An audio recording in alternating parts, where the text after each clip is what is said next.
오늘 아침 일라디오. 안녕하십니까. 오늘 아침 일라디오 아나운서 오승원입니다. 자리를 비우는 동안 새해를 맞았는데요. 여러분 새해 복 많이 받으시고요.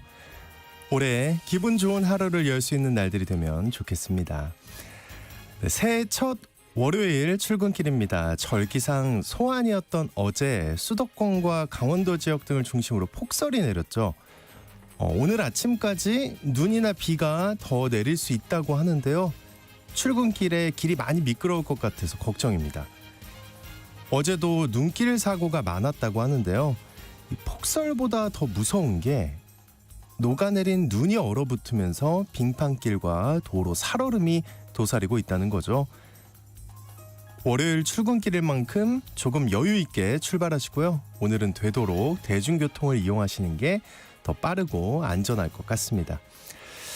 이번 주는 눈비가 그친 후에 한파가 다시 몰려온다고 하는데요. 우리나라는 통상 대한보다 소한 무렵이 강추위가 몰려오는 가장 추운 시기라고 합니다. 그런데 추위를 이겨냄으로써 어떤 역경도 이겨내겠다, 이런 뜻으로 소한의 추위는 꿔다가도 한다라는 속담이 있는데요. 이 추위에 국민들이 눈비를 맞으면서 길에서 밤을 지새우고 또 참사의 슬픔과 트라우마까지 겪고 있습니다. 모쪼록 빨리 이 역경을 잘 이겨내고 앞으로의 절기를 조금 편안히 맞을 수 있으면 좋겠습니다. 1월 6일 월요일 오늘 아침 일라디오 출발합니다.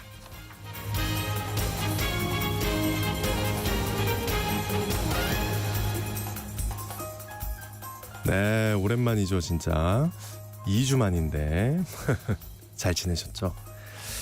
자, 오늘 아침 일라디오 이 시간은 물론 KBS 일라디오의 모든 프로그램은 유튜브 KBS 일라디오 공식 채널이나 모바일 콩 어플리케이션을 통해 실시간으로 함께 하실 수 있습니다. 매주 월요일 이번 주 농작업 정보 시간 준비되어 있고요. 오늘 건강의료 처방전 시간에는 인체 조미료 역할을 해주는 비타민에 대해 알아보겠습니다. 또 돈 벌어주는 뉴스 시간에는 올해 경제정책 방향 등에 대해 알아보겠습니다. 자, 청취자 여러분들 참여하실 수 있는 퀴즈 드립니다. 새해를 맞아서 여러 가지 제도의 변화가 생기는데요. 올해부터 65세 이상 1인 가구는 월 소득이 228만 원 이하, 부부 가구는 364만 8천 원 이하면 신청을 해서 이 연금을 받을 수 있습니다. 이 연금은요, 65세 이상 노인 중에 소득 하위 70%에게 지급하는데요. 지난해에는 월 최대 33만 4,810원이 지급됐는데 이 연금은 무엇일까요? 자, 추첨을 통해 농촌진흥청에서 제공하는 흑삼 세트를 한 분께, 이런 게 생겼어요? 흑삼 세트. 홍삼이 아니라 흑삼이죠. 예, 좋은 건가 봐요. 네, 향긋한 커피를 드실 수 있는 모바일 커피 쿠폰을 4분께 드리겠습니다. 방송에 참여하실 분들은요, 단문 50원, 장문 100원이 드는 유료 문자 샵 9730으로 보내주시기 바랍니다. 유익한 정보와 살아있는 이야기가 있습니다. KBS 오늘 아침 일라디오.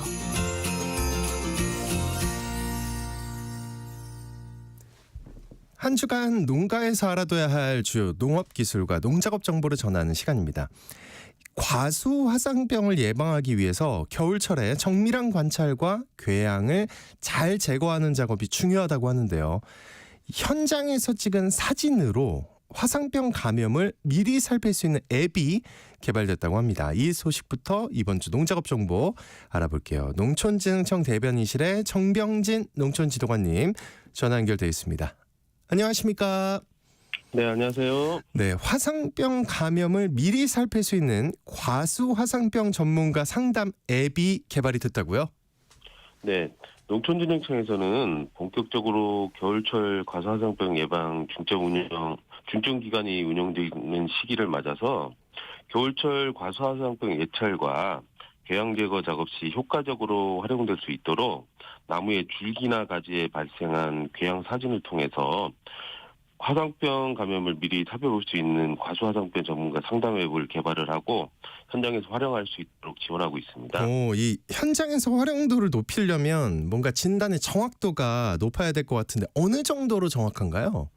네, 과수화상병 전문가 상담 앱을 이용하게 되면 겨울철 개양 외에도 봄철의 새순과 꽃, 열매 사진 등으로 화상병 감염 가능성을 확인할 수 있는데요.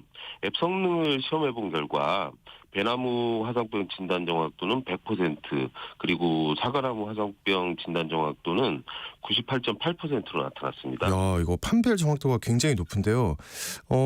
그러기까지에는 정말 많은 화상병 관련 사진 정보가 필요했겠는데요?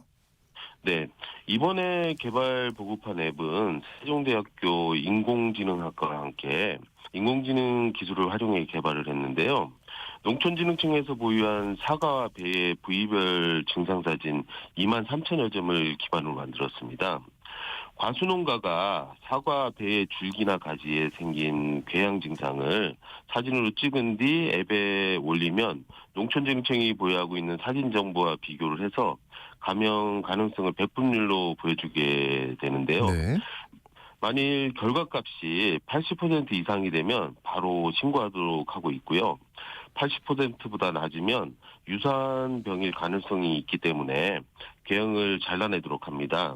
그리고 혹시라도 추가 의심 사항이 발생하게 되면 가까운 시군 농업기술센터로 문의해 정확한 진단을 받도록 하고 있습니다. 네, 이 과수화상병 전문가 상담 앱은 어떻게 이용할 수 있는지 방법 알려주세요. 네, 이번에 보급한 앱은 플레이스토어 또는 앱스토어에서 과수화상병 전문가 상담을 검색을 해서 내려받아 설치한 후에 사용할 수 있습니다. 과수화상병 병원균은 가지나 줄기 껍질이 흑갈색으로 터지거나 검게 변한 부위에서 겨울을 나기 때문에 병 확산을 억제를 하려면 궤양을 미리 제거해야 하는데요. 그동안 비전문가인 농가에서 과수화상병 증상을 정확하게 확인하고 판단하기가 어려웠습니다. 이번 앱 개발로 예차례 어려움을 덜 수 있게 됐습니다. 네, 과수농가에서 잘 활용해 보시고 겨울철에 과수화상병을 방지하는 데 도움이 되면 좋겠습니다.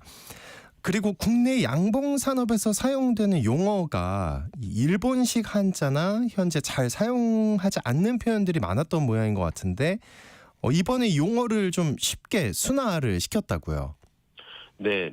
국내 양봉 산업은 일제강점기인 1910년경에 도입된 탓에 일본식 한자나 현재 잘 사용하지 않는 표현들이 관련 용어로 쓰이는 경우가 많습니다. 대부분 이런 양봉 용어들은 음과 뜻이 서로 맞지 않고 단어만 봐서는 무슨 뜻인지를 알 수가 없어서 일반 국민이 양봉을 이해하는 데 걸림돌이 되기도 했습니다. 이 대표적으로 어떤 용어들이 있나요? 혹시 네. 양봉 용어 중에서 소비가 무슨 뜻인지 아실까요? 소비요? 뭘 쓰나요? 네, 일반적으로 네. 알고 있는 뜻과는 매우 다른 벌집 기초에 꿀벌이 밀랍으로 만든 벌집을 뜻합니다. 벌집이에요? 그리고 예. 예. 아, 그게 그리고 계상이라는 단어의 뜻은 계상. 예. 단을 쌓아서 벌통 내부 공간을 확장하기 위한 벌통을 뜻하는데요. 이처럼 단어만 봐서는 뜻을 알기 어려운 양봉 용어를 고쳐 쓰고자 추진한 작업을 통해서 16개의 단어를 발굴 순화해서 소책자로 만들어 공개를 했습니다. 이 단어만 들으면 아예 상상도 안 되는 내용들이었는데 이게 그러면은 관련 분야 전문가들의 의견을 충분히 반영을 해서 추진을 한 거겠죠? 네. 농촌진흥청 국립농업과학원에서는 사단법인 한국양봉협회와 한국양봉농협 그리고 한국양봉학회를 비롯한 대학과 국립국어원에서 추천한 전문가 등으로 특별 전담 조직을 구성을 해서 양봉용어 표준화 작업을 추진을 했습니다. 양봉용어 표준화의 당위성 협의와 함께 200개 이상의 단어를 선정을 해서 관련 문헌을 조사한 후 뜻을 새로이 정리를 했습니다. 향후 매년 주요 단어들을 지속적으로 발굴 순화를 해서 양봉 용어집을 시리즈 형태로 제작해 발간해 나갈 계획입니다. 네, 이게 좀 누구나 좀 쉽게 이해할 수 있도록 지속적으로 용어 순화 작업 해야 될 것 같고요. 계속해서 이번 주 농가에서 실천해야 할 핵심 농작업 정보도 한 가지 알아볼게요. 이 추운 겨울철에 시설 감자를 안정적으로 생산하기 위해서 어떻게 관리해야 할지 알려주신다고요. 네, 겨울철 시설 감자는 10월에서 12월 사이에 심어서 3월에서 5월경에 출하를 하기 때문에 다른 시기에 출하하는 감자에 비해서 높은 소득을 올릴 수 있습니다. 전북의 김제와 부안 지역 그리고 경남 밀양 등을 중심으로 많이 재배하고 있는데요. 겨울철에 재배하기 때문에 저온과 폭설 그리고 이런 봄철에 환기불량 등으로 온도가 상승하는 것에 대비해 각별한 관리가 필요합니다. 구체적으로 어떤 관리가 필요할까요? 네, 우선 저온 피해를 예방하기 위해서는 이중하우스에 수막 재배를 하거나 시설 입구에 비닐 커튼을 달아서 급격히 떨어지는 밤온도에 대비해야 합니다. 특히 한파가 예보가 되면 물대기를 통해서 시설 내 상대 습도를 높여줘야겠습니다. 그리고 폭설로 하우스 사이 공간에 많은 눈이 쌓이게 되면 붕괴가 될 수 있기 때문에 눈이 쌓이지 않도록 미리 쓸어내 주셔야겠습니다. 또한 온도가 상승하는 3월에는 환기에 힘써야 하는데요. 측면 비닐 커튼을 열거나 환기팬을 설치해서 내부 온도가 30도 이상 되지 않도록 관리해 주시길 당부드리겠습니다. 네, 겨울 시설 감자 관리 잘해서 맛있는 봄에 감자를 안정적으로 공급해 주시면 좋겠습니다. 이번 주 농작업 정보 잘 들었습니다. 지금까지 농촌진흥청 대변인실의 정병진 농촌지도관님과 함께했습니다. 오늘 말씀 고맙습니다. 네, 감사합니다.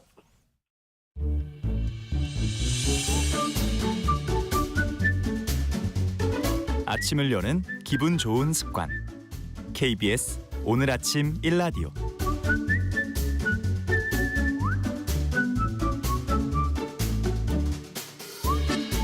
의료 서비스와 질병에 대한 다양한 이슈와 정보 살펴보겠습니다. 약이 되는 건강의료 처방전 시간. 오늘은 이 비타민에 대해서 들어보겠습니다. 박한슬 약사님 나오셨습니다. 어서 오십시오. 안녕하십니까. 새해 복 많이 받으십시오. 새해 복 많이 받으십시오. 인사를 놓쳤네요. 네. 아니 들어오자마자 흑삼 네. 얘기하시면서 사연 보내신 거 아니죠 설마? 아닙니다. 뭔지 한번 알아보고 저도 괜찮으면 꼭 사연 제가 한번 진짜 뒷번호 보내보겠습니다. 검색합니다 진짜 약사님. 예, 지금 얼굴이 아까부터 흑삼 막 이러면서. 아 근데 그 오늘 비타민 얘기인데 네. 건강 생각해서 비타민 챙겨 드시는 분들 엄청 많은데 선물로 많이 주고받고 네. 그죠? 근데 이게 저는 안 먹거든요. 그러니까 고민 끝에 안 먹는 거예요. 예, 이런저런 의견이 너무 다양해가지고 무조건 아무거나 많이 먹는다고 좋을 것 같지가 않아요. 네. 어떻습니까? 예. 이게 참 연말 연초 되면 건강 얘기가 항상 대화주에서 빠지지가 않는 것 같아요. 저도 아까 흑삼에 눈이 딱 했던 게 보통 건강 얘기하면 다들 그러는 걸 사실 저도 그랬습니다. 하시니까. 예, 네. 예, 예. 제가 특히나 좀 그런 많이 듣는 질문 중에 하나도 이제 비타민 이거 먹어야 되냐 궁금해요. 아니 말아야 되냐 그런 얘기를 하시는데 그래서 제가 오늘은 좀 비타민 B와 C 사실 비타민이 종류가 많죠. 그래서 뭐 A, D, E, K 이런 아이들도 있고 그다음에 비타민 B, C도 있는데 오늘은 비타민 B랑 비타민 C에 좀 집중해서 한번 말씀을 드려보면 어떨까? 네, 좋습니다. 이유가 있습니다. 왜 예. 그러냐면 비타민 B랑 C는 수용성이거든요. 수용성. 네, 그래서 수용되는 거예요. 물에 잘 녹는다. 그래서 수용성. 그러니까 이거는 이제 먹어도 축적이 되지 않고 다 쓰고는 다 내보내 버립니다. 그래서 가끔 이제 비타민 부정론을 좀 펴시는 분들은 비타민 먹는 거 그냥 비싼 오줌 만드는 거다. 비싼 소변 만드는 거지. 어차피 먹어도 다 나간다. 그렇게 얘기를 하시는데 바꿔 말하면 이거는 우리가 평상시에도 조금씩 챙겨 먹는 게 좋은 거지. 한 번에 막 많이 먹고 이런 건 아니라는 거죠. 그래서 근데 막 비타민 C를 많이 먹는 그 요법을 하는 분들 많던데 주변에. 메가도수 요법이라고 예, 예. 하는데 그것도 뒤에서 좀 더 설명을 드릴 것 같고요. 네. 그거보다 먼저 조금 꼭 드려야 되는 말씀은 비타민이 뭐냐라는 거죠. 비타민 뭡니까 하면은 몸에 좋은 거 아니야. 딱 그렇게만 보통 많이 알고 계시더라고요. 그래서 그걸 조금 설명을 드리면 좋을 것 같은데 제가 한마디로 딱 정의를 해드리면 비타민은 우리 몸의 조미료 같은 존재입니다. 우리가 음식인가요? 요리로 치자면 갑자기. 조미료 같은 그런 느낌이라는 요리로 거죠. 하면 조미료? 네. 잠깐만요. 조미료? 예, 알겠습니다. 예. 왜 근데, 그러냐면 네. 이제 우리가 요리할 때도 뭐 소금이나 설탕, 뭐 고춧가루 이런 조미료가 없으면 빠진 자리가 굉장히 티가 많이 나죠. 그럼요. 그런데 그렇다고 이걸 많이 넣는다고 무조건 좋은 거냐? 그건 아니지 않습니까? 그렇죠. 네, 그래서 요리할 때 이제 꼭 필요하지만 이제 너무 많은 양이 필요하진 않다라는 의미에서 조미료라고 설명을 드린 거고요. 실제로 우리 몸에서 하는 역할도 조미료와 거의 비슷하긴 합니다. 왜 그러냐면 우리 몸에서 뭔가 기능을 수행하는 데 가장 중요한 요소는 단백질입니다. 우리 몸의 인체 한 60%는 다 물이거든요. 그래서 사람의 반은 물이다고 이런 얘기까지도 하는데 네. 그 다음으로 가장 많은 비율을 차지하는 게 단백질이에요. 몇 프로 정도 돼요? 20% 정도 됩니다. 그래서 단백질이 꽤 많이 있죠. 그래서 그러네요. 왜 그러면 이거 어디 쓰냐 단백질은 보면 우리가 지금 몸만 만져봐도 또 헬스 좋아하시니까 우리 몸을 움직이는 근육도 다 단백질로 단백질. 되어 있죠. 그리고 지금 제가 말을 하는 이 성대 같은 조직들도 다 단백질로 되어 있고요. 이 지금 청취자분들도 소리를 듣는 귀도 다 단백질로 되어 있습니다.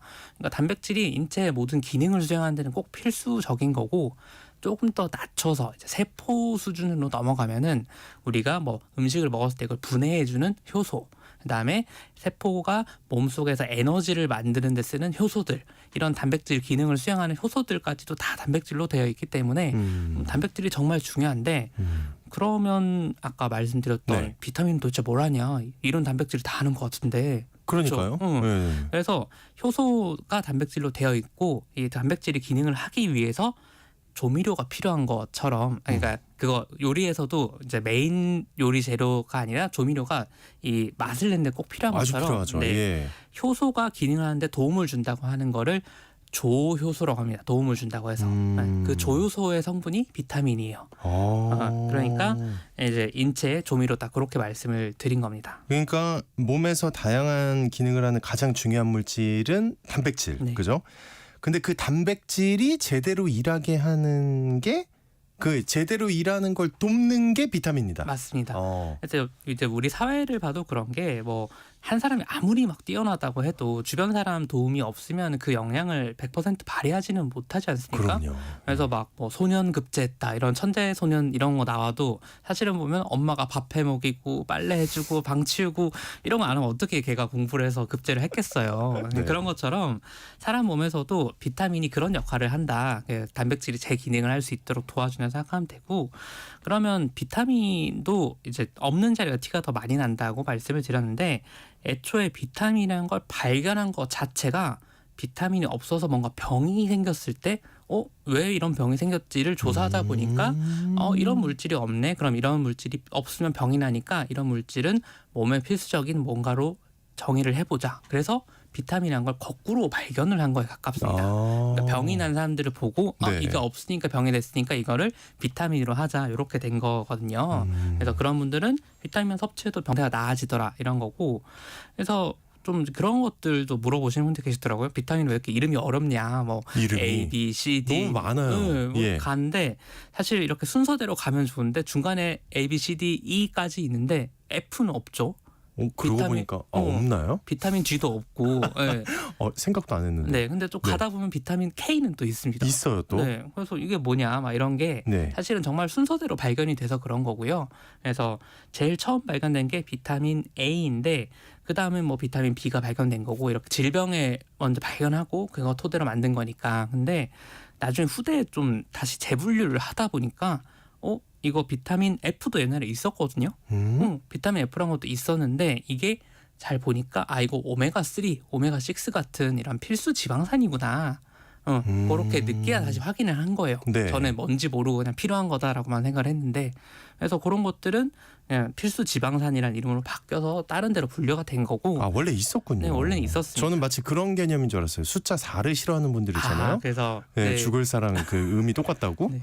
그래서 이제 그 피하듯이 F가 서양에서는 숫자 4 같은 의미인가. 잠깐이지만 네. 그렇게 생각을 했습니다. 그렇게 그냥 예. 재분류되면서 그냥 된 거고. 아하. 지금은 네. 우리 비타민은 기능에 따라서 분류가 됐다고 생각하시면 됩니다. 그래서 비타민 B는 보면 B1, B2 막 이런 식으로 번호가 붙는 게 또 보신 기억이 있을 거예요. 네, B도 또 엄청 다양하더라고요. 네, 그런 거는 원래는 다른 비타민으로 되어 있다가 비타민 B가 세포에 어떤 에너지를 만드는 기능에 쓰는 거더라라는 기능으로 다시 묶어버린 거예요. 나머지 비타민들을. 그래서 원래는 비타민 G였던 게 비타민 B2가 된다든지 이런 식으로 그냥 다시 분류로 묶어버린 그런 거라 생각을 하시면 됩니다. 예, 알겠습니다. 네, 그래서 예. 뭐 이제 질병을 보고 나중에 비타민이 발견된 거니까 거꾸로 말하면 나중에 새로운 비타민이 발견될 수도 있는 거죠. 또 어떤 영양소가 결핍됐을 때 병이 생긴다. 이런 거 발견하면 얘는 비타민이다. 이렇게 될 수도 있는 겁니다. 네. 언젠가는 새로운 비타민이 발견될 수도 있다. 굉장히 흥미로운데 그 결국 핵심은 이거잖아요. 몸에 어떤 물질이 없으면 병이 생긴다. 그죠? 보통 어떤 증상이 생겨요, 그러면? 보통 이제 비타민 C에 대한 얘기를 제일 많이 하시는 것 같아서 요거부터 설명을 드리면 비타민 C가 없을 때는 이제 우리가 아마 역사 쪽에 관심 많으신 분들 이런 거 들어보셨을 것 같아요. 이제 원양으로 항해를 떠나는 상선이라든지 네. 아니면 이제 해군들이 항해를 계속 하다 보면 뭔가 이상한 병이 생기는 겁니다. 바다에 오래 있으면. 네, 잇몸에서 갑자기 막 피가 나고 그래서 멈추지도 않고 계속 피가 나요, 입속에서. 그래서 이건 뭐냐, 갑자기 피가 난다. 그래서 약간 보통 우리가 원인을 모르는 병이 생기면 괴질이라고 하죠. 그것처럼 이제 이상하게 피가 난다고 해서 괴혈병이라고 그렇게 부르는 겁니다. 그래서 그거를 이제 어떻게 하면 치료할까 하다가 그때는 비타민 C라는 걸 모르는 상황인데도 라임 주스를 먹었더니 낫더라. 오. 라임에도 비타민 C가 많거든요. 네. 그래서 이제 영국 해군이 이걸 제일 먼저 발견을 했다고 합니다. 그래서 영국 해군들은 배를 타면 꼭 라임 주스를 먹게. 그러니까 괴혈병도 안 생기고 좋으니까 이제 정말로 영국 해군이 바다를 제패하게 된 그런 원인도 있다. 네네. 뭐 그런 얘기를 하시는데 그럼 비타민 C가 왜 괴혈병이 생기냐 없으면 비타민 C라는 게요 사실은 우리 몸에서 막 보통 피로 이런 거랑 많이 연결을 하시죠. 근데 피로랑은 그렇게 관련은 없고요. 비타민 C가 정말 관여하는 부분은 바로 피부입니다. 피부. 네.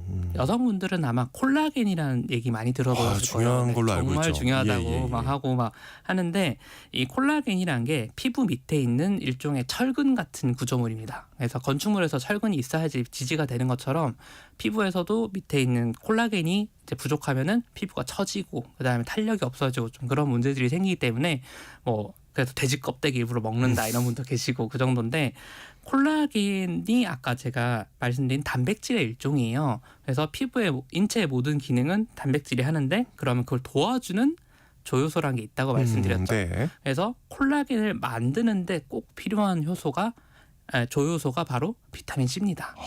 그러니까 비타민 내가 아무리 돼지 껍데기 많이 먹고 뭐 음식을 잘 챙겨 먹어도 비타민 C가 없으면은 콜라겐을 못 만드는 거예요, 우리 몸에서.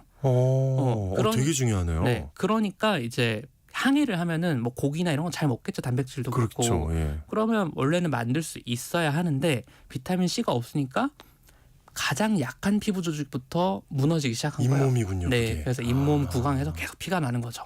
그래서 여성분들 특히나 피부 미용에 관심이 있으신 분들은 이제 내가 뭐 보통 비타민 C가 부족할 일이 많지는 않습니다만 내가 피부 미용을 해서 뭐 이것저것 먹는다. 그러면 비타민 C는 꼭 빠지지 않게 드시는 게 좀 중요하다고 할 수가 있습니다. 네. 지금까지 좀 안 먹고 있었는데 지금 얘기 들으니까 지금 귀가 너무 네. 움직이기 시작했어요. 예. 그리고 또 하나 중요한 기능은 비타민 C가 피로 회복이나 뭐 피부 미용 이런데 뭐 많이들 생각하지만 또 하나 중요한 게 노화와 관련된 항산화 효과거든요. 노화. 예. 그게 무슨 말이냐면 그 항산화라고 하면 좀 어색한 생소한 분들이 많으실 것 같아서 먼저 설명을 드릴게요. 네, 예. 우리가 호흡할 때 산소 마시는 게 되게 중요하죠. 그럼요, 산소를 그럼요. 들이마시고 온몸으로 보내주는 게 중요한데 그 산소를 이용해서 우리가 에너지를 만드는 과정이 사실은 공짜가 아닙니다. 사실은 부정적인 효과가 좀 나요. 그래요? 무슨 예. 말이냐면 우리가 자동차 운전할 때도 정말 편리하고 좋지만 배기가스가 나오죠. 그럼요. 그것처럼 산소도 우리 몸에서 태우면 그 과정에서 이제 배기가스 같은 좀 부정적인 물질이 나오게 됩니다. 이거를 활성산소라고 부르는데요. 이 활성산소들이 나오면 몸에 있는 주변 세포나 조직들을 좀 파괴할 수가 있습니다. 활성산소들이. 그래서 뭐 이제 유전자 같은 데 변형을 시킨다든지 아니면 조직 같은 걸 좀 노화를 시킨다든지 이런 것들을 하는데 그러면 어차피 우리가 산소를 쓰긴 해야 되고 에너지도 만들어야 되는데 그럼 이거 어떻게 부작용을 좀 완화할 수 있을까? 그래서 이점은 극대화하고 이런 부작용을 줄이기 위해서 대신 결합해서 좀 산소의 활성을 낮춰주는 그러니까 배기가스 저감 장치 같은 걸 만들었습니다. 그게 예. 바로 항산화 물질이에요. 그러니까 산소와 붙어서 결합하는 걸 산화 반응이라고 하거든요. 그러면 이제 녹쓰는 것도 산화 반응의 일종인 것처럼 그런 것들을 좀 막아주기 위해서 항산화 물질의 대표적인 주자가 바로 비타민 C입니다.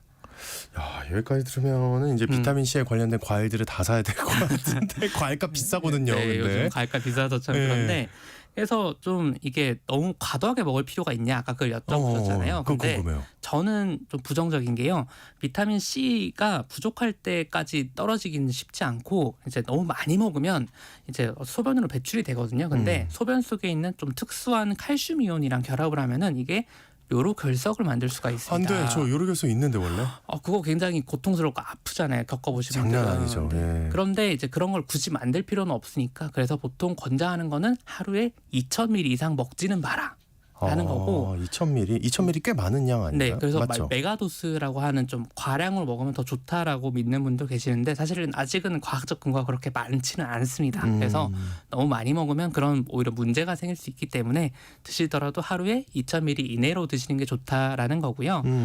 네, 그다음에 이제 비타민 B도 짧게만 좀 말씀을 드리면 비타민 C가 이제 피부와 항산화에 중요하다고 말씀을 드렸는데 비타민 B는 우리 몸에 신경과 그다음에 활력에 중요합니다. 되게 중요한데요? 네. 그래서 사실은 저는 피로고 있다는 분들한테는 비타민 B를 훨씬 더 권해드리고 싶은 게 활력이 중요하다는 게 그런 것 때문이거든요. 그래서 왜 그러냐면 우리 몸에서 에너지를 만드는 데 필요한 그런 효소들이 있지 않습니까? 거기에 필요한 또 조효소가 비타민 B들이 많습니다.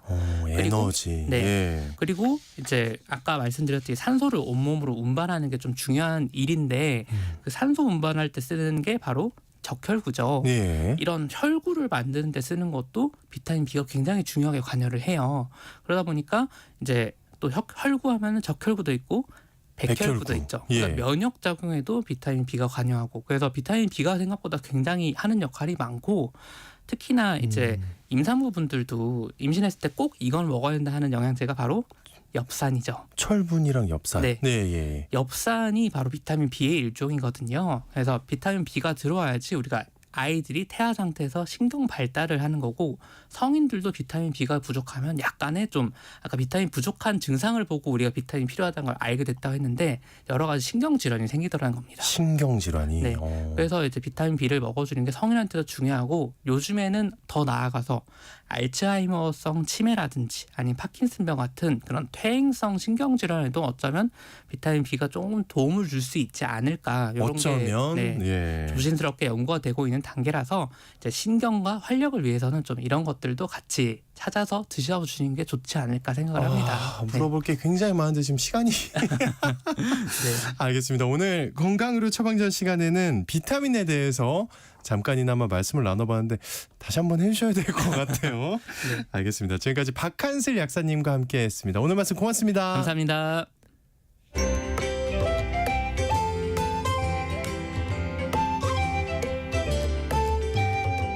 상쾌한 하루의 시작.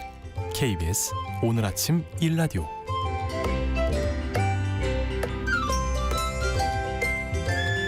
취약한 금융생활에 도움이 될 돈 벌어주는 뉴스 시간입니다. 이 새 경제에 대한 불확실성이 높아서 걱정이 많습니다.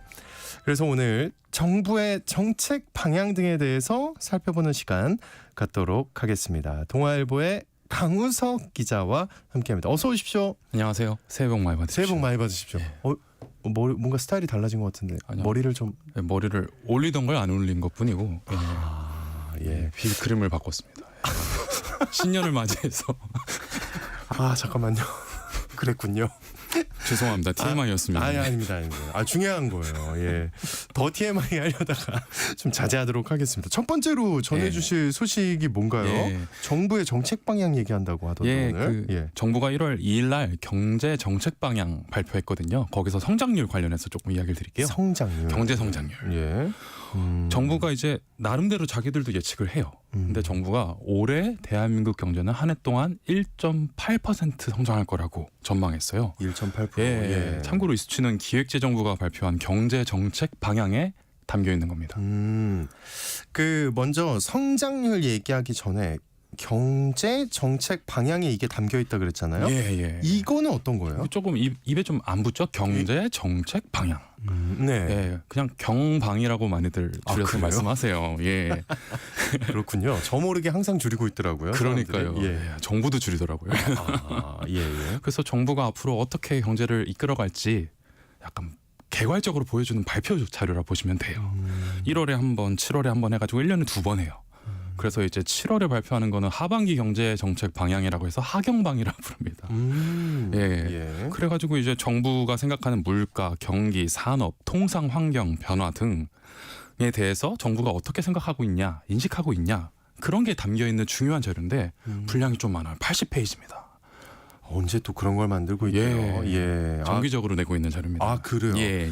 근데 정부가 어쨌든 경제 성장률이 아까 1.8% 성장할 거라 그랬잖아요. 그렇죠? 근데 1%대인 거잖아요. 그렇죠. 네. 그러면 저성장 아닙니까? 그렇죠. 저성장을 사실상 정부가 인정한 거다. 불가피하는 상황이다라고 인정한 근데 거로 사실 보는데, 저성장 얘기를 몇 년째 듣고 있는 것 같은데 그쵸, 네. 그러면 이게 좀 고착화된다 이런 그쵸. 얘기일까요? 예, 맞아요. 그래서 아까 1.8%라고 말씀드렸는데 네. 정부가 1%대 경제 성장률을 예측한 건 2년 만이에요. 아 그래요? 예. 한국은행도 나름대로 경제 전망을 하는데 올해 1.9% 성장할 거라 전망했는데 이거보다 정부가 전망한 게 낮은 거예요. 그러니까 그만큼 성장 못할 거라고 전망하고 있는 거죠. 네네. 작년 7월 하경방 때 2.2%라고 예측했는데 0.4% 포인트나 낮췄어요. 그때보다. 2.2%에서 예예. 1.8%. 그러면 이제 국제기구들도 나름대로 전망하거든요. 보면. 우리나라를. 네. 국제통화기금 IMF 2%. 그리고 경제협력개발기구 OECD 2.1%. 그러니까 국제기구보다 대한민국 정부가 우리나라 경제 성장이 덜 전망할 거라고 예측을 한 거예요. 야 근데 우리나라 정부가 더 엄격하네요. 외국보다. 예. 근데 정부가 왜 이걸 낮춘 거예요? 경제 성장률을. 이게 뭔가 경제 성장의 발목을 잡고 있는 게 많다 이렇게 보고 있는 그렇죠. 건가요? 그렇게 간단하게 요약하셔도 큰 무리는 없어 보여요. 아, 네네. 이게 경제 성장을 이끄는 요인이 수출, 내수, 고용 이렇게 세 가지로 불리는데 일단 수출이랑 고용 상황이 너무 안 좋아요. 일단 수출 불확실성이 너무 큰데 이제 트럼프 미국 대통령 당선인이 1월 20일 다다음 주죠. 취임을 해요. 네네. 그러면 이제 트럼프가 내걸었던 다다음 공약들이 이제 정책으로 막 현실화되기 시작할 건데 그 중에서 제일 대표적으로 거론되는 게 관세 부과예요. 네. 미국에 수출해 가지고 돈 버는 국가들한테 세금 매기겠다는 거죠. 그러면 당연히 수출 의존도가 높은 한국에는 치명적일 수밖에 없고 네. 그렇다 보니 정부가 올 한 해 동안 수출 증가율을 1.5%라고 전망했는데 이게 진짜 심각한 거예요. 왜냐하면 작년에 대한민국 수출 증가율이 8.2%였거든요. 그러니까 거의 4분의 1 정도로 성장률이 떨어진다라고 예측을 정부 차원에서 하고 있다는 겁니다. 되게 심각한 거죠. 되게 안 좋게 보고 있네요. 네. 그리고 뭐 고용은 너무 잘 이해하고 계실 것 같은데 고령화라는 키워드로 요약이 가능해요. 출산율 떨어지는데 노인은 늘어나니 취업자 일할 수 있는 사람들이 줄어들고 있는 상황이고 그래서 취업자 증가폭이 작년 한 해 동안에는 17만 명이었는데 올해는 12만 명. 1년 전 대비 5만 명 적을 것 같답니다. 예. 이거 되게 안 좋은 예측들이 많은데 그게 왠지 다 맞을 것 같다는 생각이 들기도 하고 그게 진짜 우리를 좀 암울하게 만드는 것 같기도 한데 그 혹시 정부가 그 추산한 수치에 이번에 계엄 탄핵 사태가 반영돼 있나요? 이게 중요할 것 같아요. 그게 반영이 안 돼 있어서 조금 문제예요. 반영이 안 된 거예요? 그러니까 좀 낙관론을 전제로 깔고 있어요. 근데도 이런 거예요? 수치가? 예. 낙관론을 깔고 있는데도 수치가 이렇다는 거는 그만큼 정부가 지금 상황을 심각하게 보고 있다라고 판단하고 있다는 증거라고 보시면 될 것 같아요. 예. 최악인데요. 예. 네. 그러면은 이 계엄 사태 이후에 한국 경제에 대해서 우려된다고 입장을 밝힌 사례가 혹시 있을까요? 예, 맞아요. 사실 유명한 전 세계에서 유명한 증권사들이 계엄 탄핵 사태 이후에 성장률을 한국에 대한 경제 성장률 전망치를 낮췄어요. JP모건이 1.3%, 1.3으로 예측을 한 거예요. 1.7에서 1.3으로 줄였어요. 계엄 직후에. 네. 그리고 ING는 1.4%, CT는 1.5%. 아까 말씀드렸던 정부 측의 예상 성장률이 1.8이었으니 이거보다 훨씬 낮게 조정한 거죠. 그래서 보고서를 직접 보다 보면 정치 불확실성이라는 키워드가 다 나오거든요. 그러니까 결국은 대통령의 탄핵 여부를 둘러싸고 얼마나 잡음이 길게 이어지느냐. 이게 결국은 한국 경제의 올해를 결정할 것 같아요. 가슴이 답답해집니다. 네, 이렇게 말씀을 드리는 게 좀 슬픕니다. 어쩔 수 없죠. 뭐 우리가 처한 현실인데요, 그죠? 자, 다음으로 넘어가 보겠습니다. 근데 이렇게 저성장이 염려되다 보니까 정부가 가만히 있을 수 없잖아요. 우리 우울해요, 별로예요 하고 가만히 있으면 그건 또 바보 아닙니까? 그렇죠. 어떻게든 경기를 살려 줄여야 되는데 그러려고 다양한 정책을 내놓는다고요. 예, 이것도 아까 말씀드렸던 경방에 포함된 내용인데 되게 많아요. 일단 두 가지 먼저 말씀드려볼게요. 네. 일단 추가 소비에 대해서 소득공제를 해줍니다. 추가 소비가 뭐죠? 그러니까 돈을 더 쓴. 그러니까 지금부터 조금 구체적으로 설명을 드려볼게요. 예. 이게 조금 복잡해서 약간 한 템포씩 끊어가면서 말씀드릴게요. 작년 상반기보다, 그러니까 작년 1월에서 6월 사이보다 올 상반기에 일반 개인들이 신용카드를 작년 상반기보다 5% 이상 더 쓴 부분이 있으면 그런 부분이 있으면 100만 원 한도 안에서 20%를 추가 공제해 줍니다. 아, 공제를 더 해주겠다. 네. 근데 돈을 더 써야 된다, 작년보다. 네, 그러니까 조금 약간 알겠어요. 갸우뚱하게 되는 이야기긴 한데 예, 일단 들어보죠. 예를 살짝 들어볼게요. 예. 예를 들어서 작년에 제가 500만 원을 썼어요. 작년 상반기에 500만 원을 썼어요. 근데 올해 상반기에 1000만 원을 썼다 가정할게요. 예. 그러면 작년 동기에 비해서 500을 더 쓴 거죠. 500 더 썼고 예. 요거 분자 분모로 계산하면 100% 더 쓴 거예요. 그러면 100% 더 쓴 거니까 작년 동기에 비해서 5% 이상 더 쓴 부분이 100 빼기 5에서 95죠. 95%. 네. 그래서 이 500 곱하기 0.95 해서 475만 원에 대해서 네. 20%. 하여튼 뭐 이거, 복잡하긴 한데 뭔가를 더 쓰면 공제해준다. 예, 이렇게. 공제를 해주는데 예. 이 공제 한도가 100만 원 한도다. 아, 알겠어요. 예. 예. 대충 뭔가를 해주는데 예. 한도가 많진 않다. 네. 이렇게 이해를 하겠습니다. 요거는 좀 일일이 계산을 해야 되는 불편함이 있습니다. 그리고 예, 또 하나가 뭐예요? 하나 더 말씀드리면 예. 차 사실 때 내시는 소비세가 좀 줄어들어요. 아, 차 안 살 건데. 예. 저도 차 사실 분들이 있으니까. 예, 혹시나 해서 일단 짧게 그렇죠. 말씀드리겠습니다. 예. 그래서 1월 3일부터 6월 말까지 출고된 자동차에 한해서 적용이 돼요. 다시 1월 말에서 1월 3일부터 올해 올해요? 1월 3일부터 6월 30일까지 출고된 자동차에 한해 적용돼요. 아, 신차에만. 예. 그래서 예를 들어서 4천만 원짜리 국산 중형 SUV를 산다고 가정하면 예. 종전 대비 70만 원을 세금을 덜 내게 된대요. 예. 오, 새 차 예. 사는 분들한테. 예. 그러니까 한마디로 이제 이 두 가지 얘기를 들었는데 예. 돈을 더 쓰라는 취지네요. 네, 내수 그쵸? 진작시키려는 겁니다. 예. 근데 사실 이제 소상공인이나 예.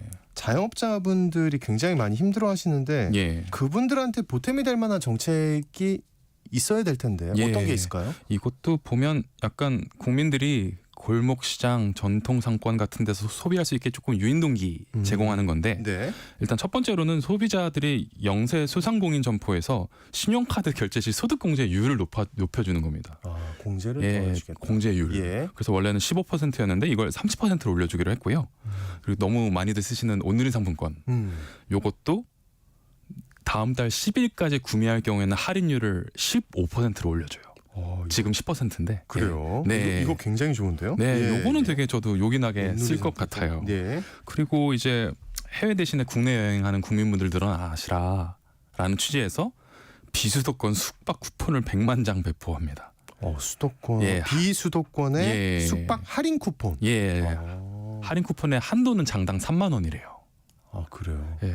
근데 이런 거 얘기 들으면 꼭 드는 생각이 네. 이런 거 얘기 듣고 또 가격을 올리는 업소들이 있을까 봐. 그러니까요. 그러면 안 예, 됩니다, 문전성 씨 진짜. 이런 데들은 항상 그럴 수도 그러니까요. 있더라고요. 예. 자, 어쨌든 뭐 이런 거 저런 거 많은 것 같아요. 돈을 더 쓰라는 예. 정책 방향인 것 같고. 예. 근데 사실 지금 정치적 그 불확실성이 굉장히 높은 상태잖아요. 정치적으로. 맞아요. 예. 이 정책들의 실효성이 있을까요? 어떨까요? 사실 정치적인 불확실성이 크니까 정부가 추진하는 것이 국회로 잘 넘어가지 못할 거라고 걱정하시는 분들이 많아요.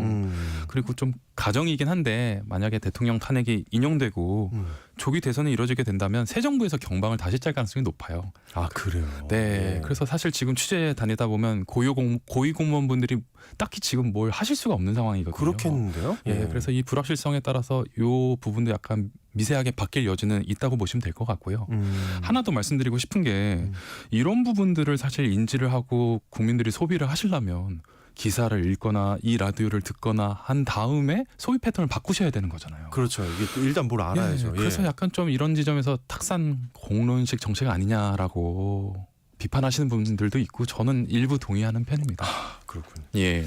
자, 마지막으로 하나 더 살펴볼게요. 코스피 저평가가 심각하다라고 외치는 증권사들이 많다고요? 예, 이건 좀 짧게 말씀드릴게요. 예. 이제 국내 증권사들이 종목 전망도 하고 증시 전망도 하는데 대부분이 올해 코스피 상한선을 2,850에서 3,200 사이로 제시를 했어요. 네. 참고로 지난주 코스피 지수가 2,441.92로 마감했거든요. 그러니까 좀 낙관적으로 보고 있다라고 보시면 될 것 같아요. 네, 알겠습니다. 돈 네. 벌어주는 뉴스 지금까지 동아일보의 강우석 기자와 함께했습니다. 오늘 말씀 고맙습니다. 네, 고맙습니다. 네, 오늘 퀴즈의 정답은요. 기초연금이었습니다. 1887님, 5286님 정답 보내주셨고요. 095 하나님도 아이고 예 인사 감사합니다. 그리고 정답 보내주셨고 6277님도 우리 같은 노년층에게는 정말 고마운 복지제도라고 보내주셨습니다. 맞습니다. 네. 중복 당첨 여부 확인 후에 홈페이지에 당첨자 올려놓도록 하겠습니다. 월요일입니다. 힘내시고요. 저 내일 다시 돌아옵니다. 좋은 하루 보내세요.